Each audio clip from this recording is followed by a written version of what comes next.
سبحانك لا علم لنا إلا ما علمتنا إنك أنت العليم الحكيم اللهم لا سهل إلا ما جعلته سهلا وأنت تجعل الحزن إذا شئت سهلا رب اشرح لنا صدورنا ويسر لنا أمورنا برحمتك يا أرحم الراحمين ربنا زدنا علما وارزقنا فهما برحمتك يا أرحم الراحمين أما بعد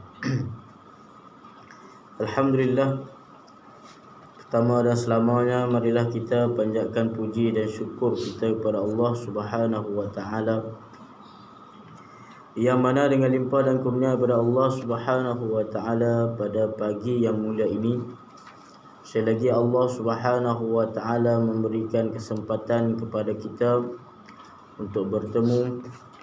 Moga-moga kita diberkati dan dirahmati Allah Subhanahu wa taala sekalian. Yang saya hormati Tuan Pengerusi, Tuan Imam, Tuan Bilal, Tuan Siap dan seluruh ahli jawatan kuasa surau, seterusnya muslimin dan muslimat, hadirin dan hadirat, mukminin dan mukminat, ibu-ibu, ayah-ayah, tuan-tuan, puan-puan yang dirahmati Allah Subhanahu wa taala. Jadi hadirin mati Allah Subhanahu wa taala, kita sambung bacaan kitab Penawar Bagi Hati. Kitab saya muka surat 12.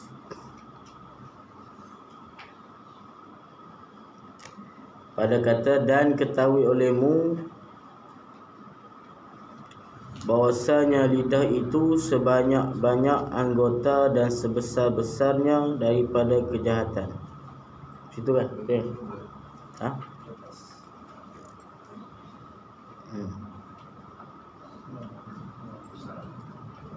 Situlah. Bismillahirrahmanirrahim. Qala musannif rahimahullah ta'ala wa nafa'ana bi ulumihi wa barakatihi fid dharain amin. Dan ketahui olehmu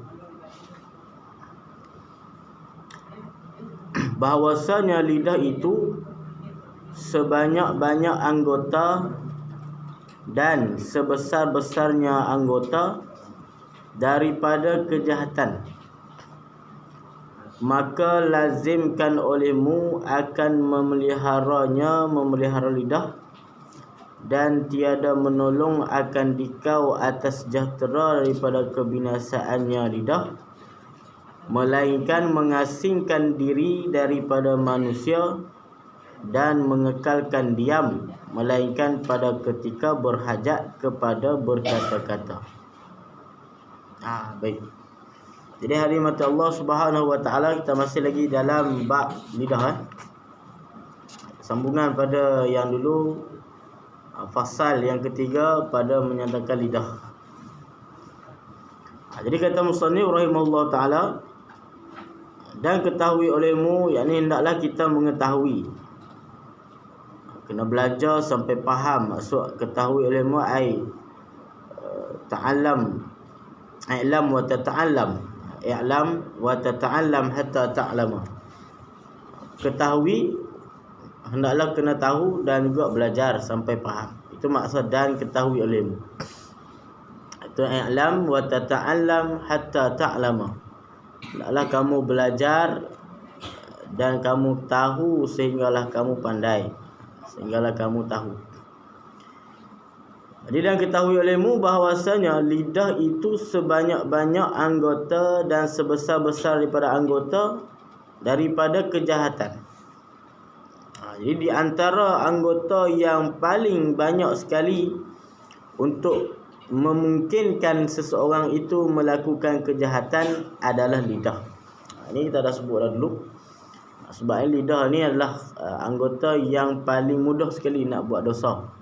Bahasa mudah kita kata, lidah ini adalah anggota yang paling mudah untuk kita melakukan dosa, berbanding anggota-anggota yang lain.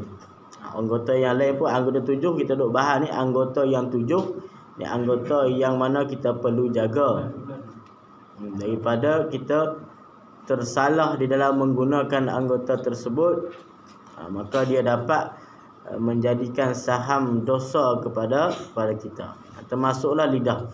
Dan daripada sebanyak-banyak anggota tadi itu, daripada 7 anggota ataupun beberapa anggota yang ada pada kita ini, lidah adalah anggota yang paling banyak untuk seseorang itu memungkinkan seorang itu melakukan kejahatan. Yang kita dah sebut dah sepan ni, boleh ribah, boleh mengumpat, boleh mengadu domba dan sebagainya. Perkara-perkara itu yang di antara termasuk dosa lidah. Maka lazimkan olehmu akan melihara lidah, dan tiada menolong akan dikau atas sejahtera daripada kebinasaannya lidah. Tak boleh kita tak ada sesuatu yang dapat menolongkan ataupun dapat menghindarkan kita daripada melakukan dosa lidah tersebut, melainkan kata dia mengasingkan diri daripada manusia. Uzlah. Dia untuk kita elak daripada kita melakukan dosa lidah. Yang pertama kata dia di sini, dia bagi kaedahnya adalah mengasingkan diri daripada manusia. Uzlah lah kalau bahasa dia uzlah. Duduk jauh daripada orang. Ikutlah cara macam mana kan. Tapi kita uzlah daripada manusia. Dan inilah jalanan yang kita tengok. Orang dulu banyak dia ambil jalanan ni. Jalanan uzlah ni, salah satunya Pak Sumit yang baru meninggal gitu kan. Pak Sumit Bukit Tembaga yang meninggal itu. Dia ni di belakang rumah dia tu ada satu pondok lah. Belakang rumah dia tu ada hutan, ada bukit. Dia buat satu pondok, dia uzlah duduk situ, tak pergi mana. Jadi orang kalau nak jumpa dia, datang situ. Selama berpuluh tahun juga duduk situ. Tak sip. Wallahualam. Tapi kalau uzlah tak uzlah pun Jumaat dia tak wajib, itu je. Kalau kata dia tak pergi sembahyang, itu dosa dia lah. Pergilah. Jadi uzlah ni itu satu kaedah untuk kita beribadah ataupun kita nak jauhkan diri daripada manusia. Sebab apa jauh? Bukan bertapa tu. Orang dulu kata bertapa lah. Bertapa tu. Dekat kedai depan mana ada satu tempat. Bertapa? Dia minta rumah. Tempat. Bagi rumah suluk. Rumah suluk. Yalah. Tapi yang bertapa tu kita tak tahulah apa kaedah bertapa tu. Kadang orang bertapa tu dia nak cari dia nak kuatkan ilmu dia kan. Tak tahulah, tengoklah. Kadang ada orang beramal dengan ilmu sekian, dia nak tambah power lagi, kena bertapa di gunung sekian kan. Itu tak masuk dalam uzlah lah. Itu ada tujuan, ada gharak yang dunia. Ada tujuan yang lain, iaitu dia nak syarat nak jadi power ilmu tu, kena bertapa dekat 7 gua contoh. Jadi masuk sini bukan bertapa tu lah. Uzlah. Asingkan diri. Tak kira lah kita asingkan diri tu nak duduk di mana, buat pondok di rumah kita ke, ataupun kurung diri di rumah kita, itu maksud dia. Ini bukanlah wajib, cuma ini dia bagi kaedah. Sebab bila kata seorang itu mengasingkan diri, uzlah daripada manusia, maka dia tak ada lah duduk bercampur baur dengan manusia yang kadang memudahkan untuk dia melakukan dosa. Itu saja. Zaman sekarang left group. Dalam bilik emas ni tak kan. Dan sekarang jadi silent reader je lah. Kalau tengoklah group tu, buka je baca. Tak masuk komen je. Kalau dalam ilmu tarikat tu dia panggil suluk kan. Suluk, ibadah suluk. Dia tak semua tarikat juga ada suluk. Macam tarikat nak. Tarikat Naqsyabandi yang saya tahu. Satu lagi tarikat apa? Sini pun ada tempatnya tapi tak ada bawa lagi. Ya. Ustaz, macam solat jemaah. Ya. Solat jemaah berjemaah. Orang macam ni. Tinggalkan jemaah. Itu maksudnya asingkan diri itu selain daripada jemaah lah. Jemaah tu pergilah. Maksudnya asingkan diri tu daripada tempat yang lain. Jumpa manusia di tempat-tempat yang lain. Itu adapun dia nak berjemaah itu tak ada masalah, berjemaah ajalah, lepas tu balik je. Biasanya orang ni dia pergi jemaah masjid suar. Lepas tu lepas jemaah dia tu balik. Dia tak ada jumpa orang cakap-cakap sama. Tak ada duduk melepak lah kata. Tak ada melencong ke tempat yang lain. Ada ngeteh lah. Ada ngeteh. Kan. Jadi kalau Jumaat tu tak wajib. Tetap wajib. Jangan kata tak wajib pula sebab dah suluk sebagai ada orang kata ni, ada orang suluk ni dia tak sembahyang Jumaat, tak pernah tengok pun. Mungkin kita tak nampak tapi dia yang pergi kan. Kita tak tahu. Tak boleh nak hukumkan macam tu. Tak adalah dalam hukum fiqh kalau kata uzlah suluk ni tak kena sembahyang Jumaat. Itu bukan ajaran yang betul lah. Ajaran yang sesat lah. Kalau uzlah sampai tak kena sembahyang Jumaat tak kena, sembahyang 5 waktu pun tak kena, hanya kumpulkan di dalam satu waktu, contoh kan. Itu tak betul. Kalau suluk pun, orang suluk tarikat pun tetap dia sembahyang. Memang tujuan suluk tu untuk beribadah. Tujuan suluk tu untuk beribadah. Tiba-tiba dia tak sembahyang. Macam mana tu? Kan? Kita masuk orang yang masuk tarikat, lepas tu dia panggil ibadah suluk tu. Suluk tu adalah satu kaedah lah dalam tarikat tu untuk seorang itu melakukan ibadah. Maka bila kata dia masuk suluk, kemudian dia tak sembahyang, itu bukan suluk lah. Sebab asal suluk tu, asal makna suluk tu salik, jalan. Suluk, salaka yasluku salik, suluk. Tu salik, suluk itu orang yang berjalan. Makna apa berjalan tu? Maksud apa? Orang yang berjalan menuju Allah Subhanahu Wa Taala. Itu maksud suluk. Orang yang berjalan dengan ibadah, orang yang berjalan dengan ibadahnya menuju kepada keridhaan Allah Subhanahu Wa Taala. Itu masuk ibadah suluk tu. Tiba-tiba kalau suluk dia tak semayang, suluk dia tak melakukan ibadah, itu bukan suluk. Mungkin boleh kata bertapa dan sebagainya. Itu bukan suluk. Itu dia kata sini. Ini dia bagi kaedah lah, mengasingkan diri daripada manusia dan mengekalkan diam melainkan pada ketika berhajat kepada berkata-kata. Dan mengekalkan diam melainkan pada ketika berhajat kepada kata-kata. Yakni jangan terlalu banyak bercakap melainkan kepada perkara yang ada hajat sahaja. Itu maksud sini. Jadi kalau seorang itu nak menghindarkan dia daripada dosa lidah, janganlah banyak dia bercakap melainkan bercakap pada benda yang berfaedah sahaja. Sesuailah dengan hadis Nabi yang kita baca dulu, man kana yu'minu billahi wal yawmil akhir falyaqul khairan aw liyasmut. Lebih kata man kana yu'minu billahi wal yawmil akhir, barang siapa yang beriman dengan Allah wal yaumil akhir, dengan hari kiamat, falyakul khairan, hendaklah dia bercakap perkara yang baik saja, au liyasmut, ataupun dia diam. Kalau tak mampu kita cakap benda yang baik, hendaklah kita diam. Ya.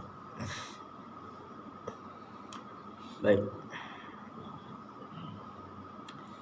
Apa yang contoh perkara berhajat seperti belajar dan mengajar dan memberi nasihat. Itu antara contohnya. Kita belajar, takkan kita nak diam. Orang yang mengajar, dia kena bercakap. Dan memberi nasihat, orang yang nak memberi nasihat, mestilah dia bercakap untuk nasihat kepada seseorang yang dia nak nasihatkan. Inilah di antara contoh-contoh ataupun kaedah-kaedah yang pengarang kitab ni sebut kat kita, supaya kita ini tidak terjerumus ke dalam dosa-dosa lidah. Sebab tu tuan-tuan hadirin mati Allah Subhanahu Wa Taala, dan kita tengok kalau orang yang betul-betul menjaga tu, memang dia tak banyak bercakap. Dia bercakap pada benda yang perlu cakap saja, kan? Kalau kita tengok orang sufi kan, orang ahli tasawuf ni, dia bercakap tak banyak, bercakap sikit-sikit. Dia bercakap bukan tak bercakap langsung, macam mana tak cakap kan? Cuma bercakap pada perkara yang ada manfaat saja. Kalau kata dia agak benda itu tak merapu ataupun benda itu tak beri faedah, dia tak bercakap. Dia diam. Ada saya pernah jumpa, ada dulu seorang ada wafat, meninggal, Tuan Guru Haji Rifai di Kedah dulu. Dia hanya bercakap benda yang kalau kita pergi kat dia, pergi ziarah dia ke apa, dia bercakap perkara yang perlu dicakap. Ada benda yang tak bercakap. Dia macam tu ya. Kita yang segan lah, kita bercakap banyak. Kita pergi segan, diam. Dia bercakap benda yang dia perlu cakap. Benda tak cakap, dia akan diam ataupun dia berzikir. Itu saja. Sebab tu dia tak banyak keluar rumah. Dia duduk rumah saja. Orang yang pergi ziarah. Nak lepak tu tak lagi lah, tak sangat. Baik, itu di antaranya. Kemudian dan bersembah oleh Muaz. Ini Muaz berkata, bersembah oleh Muaz bin Jabal radhiyallahu anhu. Kata Muaz bin Jabal. Muaz bin Jabal ni seorang sahabat Nabi, yang mana pada zaman Nabi SAW, Nabi mengutuskan Muaz ni ke mana? Ke Yaman. Yaman. Nabi SAW pernah mengutuskan Muaz bin Jabal ke Yaman dan menjadi gubernur di sana. Menjadi orang apa? Kalau kita sekarang menteri besar lah, menteri besar ke gubernur, menjadi pengetua, menjadi ketua di sana, pemimpin di sana, di Yaman. Itu Nabi SAW dalam hadis, Nabi mengutuskan Muaz bin Jabal ke Yaman. Dan Nabi kata, wahai Muaz, apa yang kamu nak hukumkan? Kalau terjadinya satu masalah pada kamu, bagaimana kamu nak selesaikan masalah tersebut? Kata Muaz, aku hukumkan dengan yang pertama Al-Quran. Dengan Al-Quran. Kemudian tak ada Al-Quran, kemudian daripada hadis Nabi SAW. Kemudian daripada, kalau tak ada juga daripada Al-Quran, tak ada sumbernya daripada hadis, maka kata Muaz, aku akan ijtihad. Ijtihad di Yaman. Itu Muaz bin Jabal, seorang sahabat Nabi yang Nabi utuskan ke Yaman. Maka kata Muaz bin Jabal, hai Rasulullah, berpesan olehmu akan daku, maka mengeluarkan oleh Rasulullah SAW akan lidahnya yang maha mulia dan bersabda, ya Nabi, tahan olehmu atas engkau akan ini, iaitu akan lidah, artinya lidah. Engkau yang seperti lidah aku ini, hendaklah engkau tahan akan dia akan lidah daripada berkata-kata dengan perkataan yang dilarang. Jadi bila Muaz minta nasihat daripada Nabi, ataupun bila Muaz minta wasiat daripada Nabi, wahai Rasulullah, berikanlah aku nasihat. Berpesan ni maksudnya hendaklah engkau bagi nasihat pada aku. Maka apa Nabi kata? Nabi keluarkan lidah. Nabi kata, tahan oleh engkau wahai Muaz akan lidah ini. Itu apa? Tahan akan dia daripada berkata-kata dengan perkataan yang dilarang. Itu nasihat Nabi, ataupun pesanan Nabi, ataupun nasihat Nabi kepada Muaz bin Jabal. Sebab apa? Bila Muaz kata kat Nabi, wahai Rasulullah, bagi aku pesanan, nasihatkanlah aku, bagilah aku wasiat. Maka apa yang Nabi wasiatkan, apa yang Nabi pesan pada Muaz, supaya menahan lidah daripada melakukan perkara yang dilarang, daripada melakukan ataupun sebut benda yang dilarang oleh Allah Subhanahu wa taala.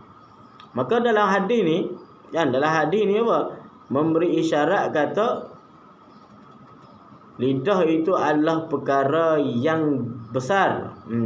Lidah itu adalah perkara yang dititik beratkan, dipentingkan oleh Nabi SAW. Tidak kalau kata benda itu tak penting, Nabi tak bagi wasiat ataupun Nabi tak nasihatkan kepada Muaz. Mungkin Nabi nasihatkan benda yang lain. Nabi nasihatkan yang lain. Nasihat jangan tinggal semayang, nasihat jangan buat perkara yang mungkar yang lain. Tapi kenapa Nabi wasiatkan supaya jaga lidah, tahan lidah daripada perkataan yang dilarang? Itu isyarat kata apa? Lidah itu perkara yang besar. Itu isyarat kepada lidah itu dapat melakukan perkara kemungkaran dengan mudah. Sebab tu Nabi wasiatkan kepada Muaz, nasihat kepada Muaz bin Jabal untuk dia tahan lidahnya daripada melakukan perkara yang dilarang. Itu nak cerita kata ada poin yang besar di sini lah. Ada isyarat Nabi yang besar kerana lidah itu banyak melakukan perkara yang ataupun memungkinkan dengan mudahnya seorang itu melakukan perkara yang mungkar. Itu maksud. Baik. Dan adalah Sayyidina Abu Bakar As-Siddiq radhiyallahu anhu memegang ia akan lidahnya dan berkata ianya Abu Bakar, inilah yang mendatangkan akan daku pada segala tempat kebinasaan. Sayyidina Umar pun kata, Sayyidina Abu Bakar pun kata, ni lidah ni lah perkara yang dapat melakukan kebinasaan. Jadi jelaslah kepada kita ni apa. Lidah ni adalah perkara yang ataupun anggota yang susah untuk kita jaga. Takut-takut banyak sangat kebinasaan yang kita lakukan dengan lidah kita. Berkata oleh penyair, luka dengan sebab lembing sembuh dengan mudah, tetapi tiada sembuh yang dilukakan lidah. Kalau luka kan, luka yang dengan pisau lah, luka dengan pisau ke, dengan lembing ke, akhirnya akan sembuh juga kan. Kalau luka tangan kita akan sembuh dengan mudah. Tapi kalau luka dengan lidah, tiada sembuh, tetapi tiada sembuh yang dilukakan lidah. Jadi kalau lidah ni dah berkata-kata tu, boleh melukakan hati orang. Itu maksud dia. Dan luka tersebut susah untuk disembuh. Nak dirawat tu susah. Terlajak perahu boleh diundur, terlajak kita kata binasa kan. Sebab tu banyak orang yang binasa kerana lidahnya. Kalau kata luka kan, luka mudah untuk sembuh. Luka yang zahir kita ni, luka yang di badan kita. Tapi kalau orang yang dah sakit hati, orang yang dah luka hatinya, orang yang dah terkena hatinya itu dengan luka daripada kata-kata orang yang lain, susah nak sembuh. Kadang-kadang sampai mati kan, kadang-kadang sampai mati. Kita tak ingat, tak tahu berkata dia simpan dendam tu, tapi dia simpan dendam. Sebab apa? Mungkin kita ada pernah berkata kepada dia dengan perkataan yang tak elok, ataupun mungkin lidah kita ini menyebut perkataan-perkataan yang dia tak suka, maka terjadinya luka yang dalam di dalam hati. Kadang bawa sampai mati. Dendam tu bawa sampai mati. Sebab itulah Nabi ni nasihat sungguh kepada Muaz, jaga lidah. Jaga lidah. Memang kita pun rasa benda itu adalah macam tu kan. Macam tu. Kalau orang kata dekat kita tu, kalau betul-betul kena tu, zap masuk kan. Kalau kan, zap masuk terkena tu, Allah. Bukan mudah kita nak lupa benda tu. Bukan mudah. Kalau ambil masa lama bertahun-tahun nak maafkan. Ambil masa lama untuk kita lupakan perkara tersebut. Sebab tu lidah ni perkara yang tajam. Sebab tu kata Imam Al-Ghazali rahimahullah ta'ala kan, lidah ini lebih tajamnya daripada pedang. Lidah manusia ni lagi tajam daripada pisau, lagi tajam daripada pedang. Itu maksud baru. Lidah kalau kita masuk perkataan yang tak elok, kena dekat orang, maka dia akan dapat melukakan dengan luka yang dalam, yang mungkin nak sembuhnya itu susah, berbanding dengan pisau ataupun pedang yang dah kena kepada kita. Mungkin boleh sembuh, tapi kalau luka yang dilakukan oleh lidah sangat susah untuk sembuh. Baik, sambung lagi. Dan hendaklah engkau ingat akan bahawasanya perkataan yang baik itu mendatangkan petunjuk bagi segala anggota, dan perkataan yang jahat itu mensebabkan akan jahat segala anggota. Hendaklah kita ingat, dia kata, perkataan yang baik itu mendatangkan petunjuk bagi segala anggota. Apa maksud dia? Dan perkataan yang jahat itu mensebabkan akan jahat segala anggota. Maksudnya kalau orang itu dia itu memang hatinya baik, maka perkataannya pun akan baik. Orang yang hatinya baik ataupun anggota-anggota yang lain pun baik, maka perkataannya pun akan baik. Dan perkataan yang jahat mensebabkan akan jahat segala anggota. Maksudnya orang yang selalu melakukan mengeluarkan kata-kata yang jahat, kata-kata yang kesat, maka sebenarnya anggota yang lain pun akan jahat juga. Sebab tu dalam istilah kita kata apa? Dia ni baik lidah, ataupun dia tu lidah saja, mulut saja jahat, kata hati dia baik kan. Kan? Ada orang kata aku ni cakap je jahat, atau mulut laser kan. Tapi hati aku baik, dia kata. Sebenarnya tidak, bukan macam tu kan. Kan macam tu. Dalam kalam Arab, orang Arab kata apa? Innal kalam, Arab kata, innal kalam la fil fuad. Wa inna ma ja'ala al-lisan fil fuadi kalaman. Innal kalam la fil fuad. Percakapan itu sebenarnya lahirnya daripada fuad, hati. Innal kalam la fil fuad. Wa inna ma ja'ala al-lisan fil fuadi kalaman. Hanya saja lidah itu menjadikan inna ma ja'ala al-lisan, hanya saja lidah itu menjadikan fil fuad, dalam hati ini kalaman. Maksudnya apa? Sebenarnya kalam ataupun perkataan yang keluar itu sebenarnya daripada hati. Innal kalam la fil fuad. Maksudnya kalau dia itu suka mengeluarkan perkataan yang jahat, perkataan yang buruk, perkataan yang keji, maka sebenarnya dia datang daripada hati yang keji juga. Itu maksudnya. Ini tak ada istilah lah kata aku ni mulut dia jahat tapi hati baik kan. Sebab apa? Kalau mulut kamu baik, kalau hati kamu baik, maka sebenarnya dia akan mengeluarkan perkataan yang baik. Itu dia kena selari. Tak ada istilah kalau kata dia itu hati jahat, hati baik tapi mengeluarkan perkataan yang jahat. Sedangkan perkataan yang dikeluarkan daripada hati. Perkataan yang dikeluarkan tersebut sebenarnya datangnya daripada hati. Bila hati perkataan yang jahat, berarti daripada hati lagi dah jahat tu, dia keluar melalui dizahirkan melalui kalam, melalui percakapan. Ini kalau hati yang baik, maka sebenarnya akan keluar perkataan yang baik. Itu. Jadi kalau orang kata ini sebenarnya dia nak cover saja kan. Ataupun dia nak kata juga aku ni baik juga walaupun apa mulut jahat kan. Sebenarnya tidak lah, sebenarnya tidak. Kalau orang tu dia mulut baik, insya-Allah hatinya baik. Sebab segala percakapan yang keluar ni daripada hati kita. Bukan hanya keluar dari mulut dah. Kalau kita nak maki orang, nak ni, kita kena ada mesti ada ada rasa benci dekat dia tu. Kita nak maki dia, keluar benci pada mana? Hati, bukan benci pada mulut, benci pada hati. Kita nak kutuk, kita tak suka orang ni, kata kat dia, kutuk kat dia kan. Adakah itu hanya daripada mulut? Tak. Kita daripada hati lagi kita dah tak suka kat dia, sebab tu kita kutuk dia.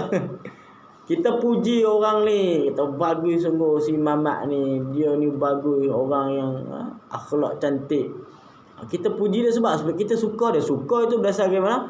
Hati kita. Sebab tu kita boleh puji dia. Itu dalil ataupun tanda kata percakapan yang keluar pada mulut kita sebenarnya berpunca daripada hati. Jadi kalau hati dah tak suka, keluarlah perkataan yang tak elok. Hati dah cantik, hati kita suka dekat dia, keluarlah perkataan yang elok. Itu. Orang Arab kata innal kalam la fil fuad wa inna ma ja'al lisan fil fuad kalaman. Telah menceritakan oleh Abu Sa'id Al-Khudri radhiyallahu an bahwasanya manusia itu apabila berpagi-pagi bersegera oleh segala anggota semuanya kepada lidah dan berkata semuanya baginya bagi lidah, menuntut oleh kami akan dikau dengan nama Allah bahawa engkau betul atas petunjuk. Kerana bahwasanya engkau, jika engkau lurus, nescaya kami lurus, dan jika engkau bengkok, nescaya kami bengkok. Itu. Itu anggota-anggota dia kata dekat lidah. Lidah, kalau kamu ni lidah ini lurus, lidah kamu ini dah melakukan perkara yang elok, maka kami pun akan elok. Kalau lidah itu mengatakan perkataan yang tak elok, maka anggota lain pun akan ikut. Ini macam hati jugalah, sebab kita sebut tadi, lidah mengeluarkan daripada hati. Perkataan yang keluar, percakapan yang keluar daripada lidah berpunca daripada hati. Hati itu adalah raja segala anggota. Itu kita kembali pada hadis Nabi SAW kan, di dalam fil jasadi mudghah, kata Nabi, ketahuilah oleh kamu di dalam jasad, dalam tubuh badan ni ada satu daging. Wa iza saluhal jasada kulluh. Apabila hati ataupun daging saluhal jasadu kulluh. Kalau hati ataupun daging tadi elok, maka keseluruhan badan pun akan elok. Keseluruhan anggota yang lain pun akan turut elok. Wa iza fasadat, apabila anggota hati tadi itu, daging tadi itu rosak ataupun buruk, fasadal jasadu kulluh, maka seluruh anggota badan yang lain pun turut akan rosak, turut akan buruk. Itu juga berumpama lidah. Kalau lidah ini dah bercakap perkara yang baik, automatik anggota ataupun jawarih, anggota tubuh yang lain akan ikut kepada baik. Ini sebut sini. Itu maksud dia. Kalau anggota lidah kita ini melakukan perkara yang buruk dah, pagi-pagi lagi bangun dah maki orang, kan? Contoh. Maka lepas tu macam-macam.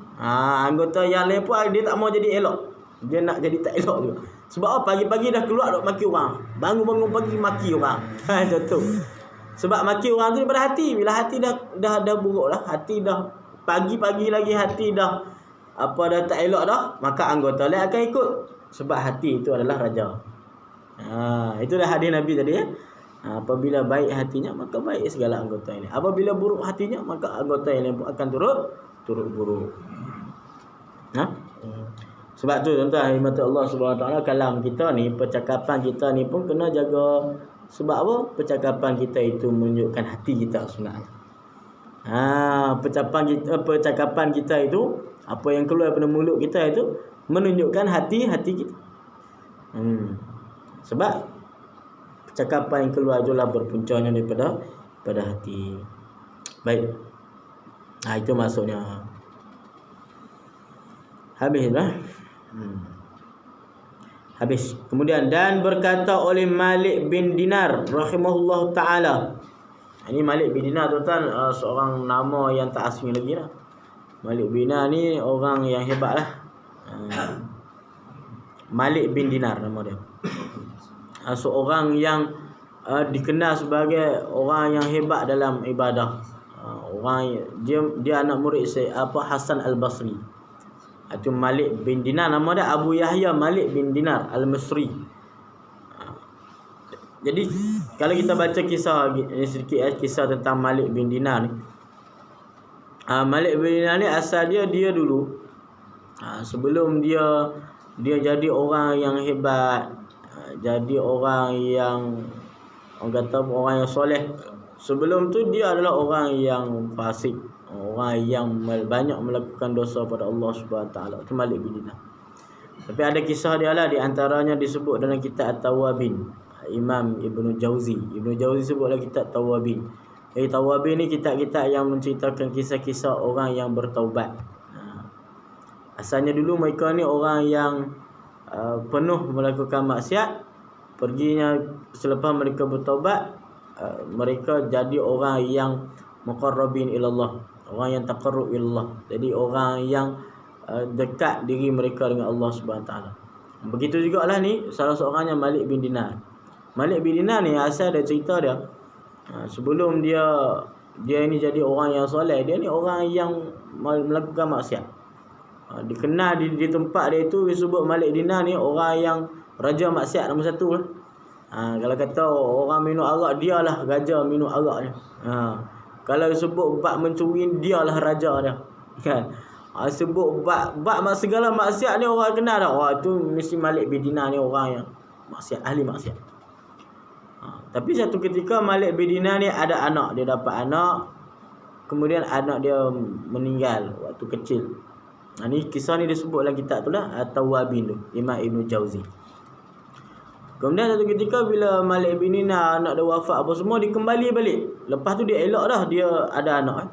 Kemudian anak dia meninggal, kecil lah, umur 2 tahun dah meninggal anak dia, anak perempuan dia. Kemudian dia kembali kepada tabiat lama dia, tabiat jahiliah dia. Kembali minum arak, kembali melakukan maksiat kepada Allah SWT. Maka setelah pada tu satu malam dia bermimpi. Dia bermimpi duduk di satu tempat yang dahsyat macam hari kiamat. Tempat yang dahsyat. Kemudian dia dikejar oleh ular yang besar. Ular. Datang ular raksasa yang kejar dia, kejar dia. Dia pun lari sekuat hatinya kan. Kemudian bila kata dia berlari dikejar oleh ular yang besar tadi tu, kemudian dia ternampak satu manusia orang tua. Dia tampak orang tua yang berpakaian jubah putih. Pakai orang tua. Lepas tu dia minta tolong lah. Wahai orang tua, tolong aku dikejar oleh ular yang besar ni. Dia pun minta tolong apa semua. Tiba-tiba orang tua tu tak kata tak boleh nak tolong dia. Tak boleh lah orang tua. Dia pun berlari lagi lah. Berlari-lari sampai dia tengok ada satu bukit. Dia pun lari naik atas bukit tu, dia tengok ada beberapa kumpulan budak-budak. Kan? Kemudian di antara budak-budak tu dia kata, wahai Fatimah, tolong ayah kamu. Anak dia tu nama Fatimah. Dia dengar suara tu, kata, wahai Fatimah, tolonglah ayah kamu ni. Kemudian dia pergi tengok, rupanya dalam kumpulan budak-budak tadi ada anak dia. Because macam anak dia dalam tu. Kemudian dia pun minta tolong pada anak dia tolong dia usir ataupun halau ular tadi. Kemudian anak dia cerita, ayah dia tanyalah, kenapa ni ayah boleh jadi macam ni semua kan? Kejar ular apa semua. Lepas tu anak dia ceritalah keadaan. Anak dia kata apa? Ular yang besar itu adalah gambaran daripada segala dosa maksiat yang ayah lakukan. Ular yang besar tadi adalah gambaran dosa ataupun gambaran maksiat yang ayah lakukan dulu ni. Kemudian lelaki tua tadi itu adalah gambaran daripada kebaikan ataupun pahala yang ayah lakukan. Maksudnya apa? Lelaki tua tu tak mampu nak selamatkan ayah. Pahala ayah yang sedikit tu tak mampu nak selamatkan ayah daripada dosa ayah, itu berupa ular yang besar tadi. Kemudian dia tersentak dengan itu, dia bangun dan dia bertaubat pada Allah SWT.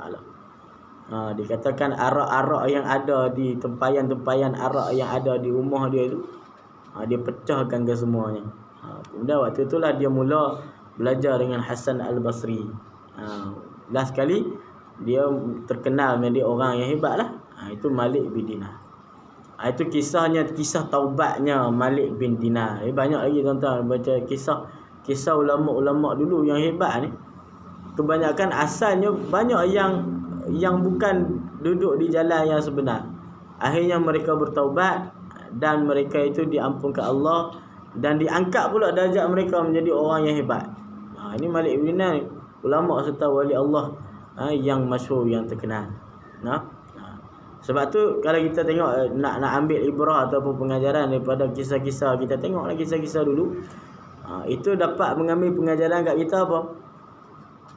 Kita nak menghukumkan orang ni, jangan kita tengok kepada masa silam dia, kan? Masa lalu dia. Tak boleh nak hukum, kita tak boleh dah kata orang ni dulu dia tu begini begitu maksiat. Kita masih menghukumkan dia dengan maksiat tu sekarang. Tak boleh, melainkan dia terang-terang melakukan maksiat. Kita tak tahu keadaannya. Mungkin dia sudah bertobat pada Allah SWT.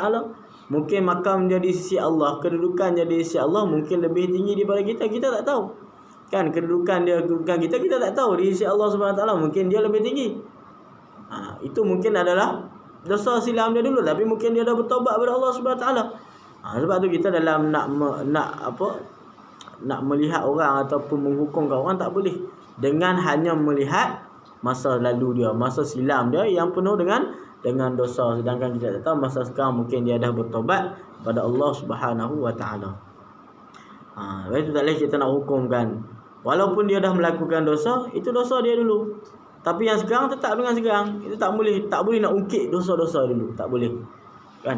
Kalau kita ungkitkan siapa Sayyidina Abu Bakar, Sayyidina Umar Al-Khattab kan. Sayyidina Umar sebelum dapat hidayah, itu penjahat gangster yang paling besar di Mekah waktu tu. Sayyidina Umar kan. Orang semua takut. Bila masuk Islam orang takut juga. Orang kafir pula takut. Orang musyrikin Mekah takut. Dulu masa dia sebelum Islam, kuatlah. Orang musyrikin Mekah waktu tu kuat. Sebab Umar ni ada. Bila Umar masuk Islam, takut pula dia orang. Itu nak kata pengaruhnya Sayyidina Umar. Bunuh anaknya dan sebagainya. Tapi setelah masuk Islam, siapa dia? Orang yang ketiga yang terbesar dalam Islam. Setelah Nabi, setelah Abu Bakar Siddiq, Sayyidina Umar Al-Khattab. Bahkan masuk dalam Asyarah Mubasyarah bil Jannah. Kan? Sahabat Nabi yang 10 orang yang dah ditentukan syurga. Sudah jamin untuk masuk syurga. Baik, ya. Kata Malik bin Dinar rahimahullah taala. Sikit lagi sikit. Kita habiskan kata Malik. Dan jika engkau bengkok, kata Malik bin Dinar rahimahullah taala, apabila melihat engkau akan keras pada hati engkau dan lemah pada badan engkau dan tertegah pada rezeki engkau, maka ketahui olehmu bahawasanya engkau telah berkata-kata pada barang yang tiada memberi manfaat akan dikau. Maka kata Malik bin Dinar apa? Ini bukan hadis, ini bukan ayat Quran, ini kata Malik bin Dinar, bukan hadis. Apabila melihat engkau akan keras hati, kalau seorang itu merasakan hati dia dah keras dan lemah pada badan engkau dan tertegah rezeki engkau. Kita tengok hati kita rasa keras, seorang itu rasa hatinya dah keras. Kemudian rezeki kita pun seorang itu dah rasa serempit rezeki dia. Hati rasa keras, masuk keras hati ni susah dah nak beribadah pada Allah SWT, susah nak buat amal soleh, susah. Semua susah. Nak buat ibadah rasa susah, rasa malas sebab kerasnya hati. Kemudian seorang itu rasa tertegah rezeki. Maka hendaklah kamu ketahui engkau telah berkata pada barang yang tiada memberi manfaat. Maknanya ini efek. Kata Malik bin Dinar, ini di antara efek ataupun kesan daripada seorang itu berkata benda yang tak memberi manfaat, berkata perkataan yang buruk, berkata perkataan yang celak. Maka apa efek dia? Hati menjadi keras, rezeki menjadi sempit.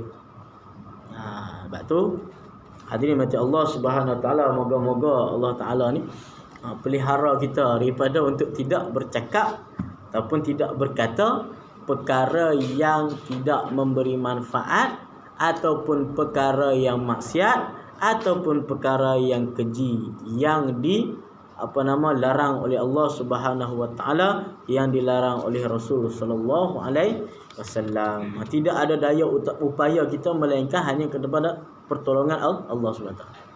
Kadang kita ni tak daya, kita ni manusia ni tak ada daya. La haula wala quwata illa billahil aliyyil azim. Tak ada daya upaya kita melainkan hanya pertolongan Allah. Sebab tu kalau kita nak melakukan apa pun, banyak kita mohon pertolongan pada Allah. Kita nak ibadah, mohon pertolongan pada Allah SWT. Kita nak jaga lidah, kita nak jaga ni, mohon kita perkenankan ataupun kita doa pada Allah SWT. Sebab yang menggerakkan semua itu adalah Allah Subhanahu Wa Taala. Jadi hadirin mati Allah Subhanahu Wa Taala, sampai situ dulu lah. Nak habis banyak sangat ni. Macam mana? Mati itu dulu lah. Itu nanti insya-Allah kita minggu sekali kita habiskan dan kita masuk pada pasal yang keempat, pada menyatakan perut pula. Habis dah yang ketiga, anggota yang ketiga. Kemudian kita masuk anggota yang keempat, perut. Macam mana perut ni pula? Banyak makan ke apa semua je apa? Kan? Wallahu a'lam bissawab. Bismillahirrahmanirrahim. Alhamdulillahirabbil alamin. Salatu wassalamu ala asyrafil mursalin wa ala alihi wa sahbihi ajma'in. Allahumma faqihna fid din wa 'allimna ta'awja'na min ibadikas salihin. Rabbana atina fid dunya hasanah fil akhirati hasanah wa qina azaban nar. Walhamdulillahi rabbil alamin. Assalamualaikum warahmatullahi wabarakatuh.